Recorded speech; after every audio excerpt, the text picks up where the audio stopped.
Now, in related news, Canada is to halt all arms shipments to Israel amid the war in Gaza, the first major Western ally of Israel to do so.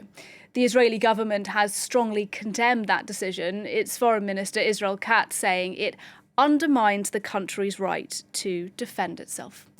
Well, France 24's Andrew Hilliar has been looking into this for us. He's with me now. Andrew, what more can you tell us about that decision by Canada? Well, Nadia, this decision came about after a non-binding vote in the Canadian Parliament. It effectively means that Canada will, in future, halt all arms shipments to Israel. Important to point out, however, that in reality there haven't been any arms exports from Canada to Israel since January.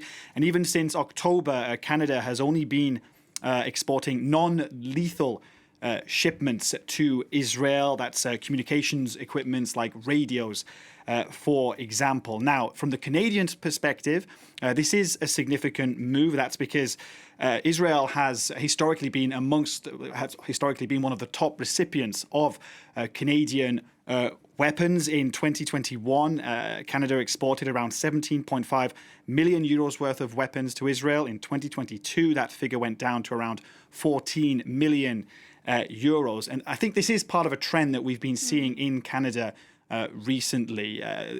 Canada's Prime Minister, Justin Trudeau, has been increasingly critical of Israel's conduct in Gaza, particularly in light of those mounting civilian deaths. Of course, outrage in Israel, as you mentioned there, the Foreign Minister, Israel Katz, saying that it undermined Israel's right to self-defense. He also said that history would judge Canada's current action harshly.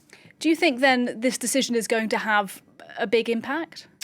Well, look, Canada isn't the only country that's moved recently to stop arms exports to Israel. We've seen similar moves lately from Belgium, Italy, and the Netherlands. In fact, in February, there was quite a well-known case in the Netherlands brought about by 3 NGOs, which resulted in a court ordering the Netherlands to halt shipments of F-35 fighter jet parts to Israel because of concerns they would be used to violate international law. In Italy, the situation is more complicated. That's because exports of outstanding contracts have continued. The government there insists that it's only honouring previously signed orders. Now, as to the question, have these decisions have any impact, or will they have an impact? The answer is not as much as you may think, and that's because, as you're about to see on your screen, the majority of Israel's arms imports only come from 2 countries. As you can see there, 69% between 2019 and 2023 coming from the US, 30% from Germany, and that tiny, tiny slither there coming from 1% from Italy and other countries. So Israel's arms imports from the US and Germany vastly outweighing imports from other countries.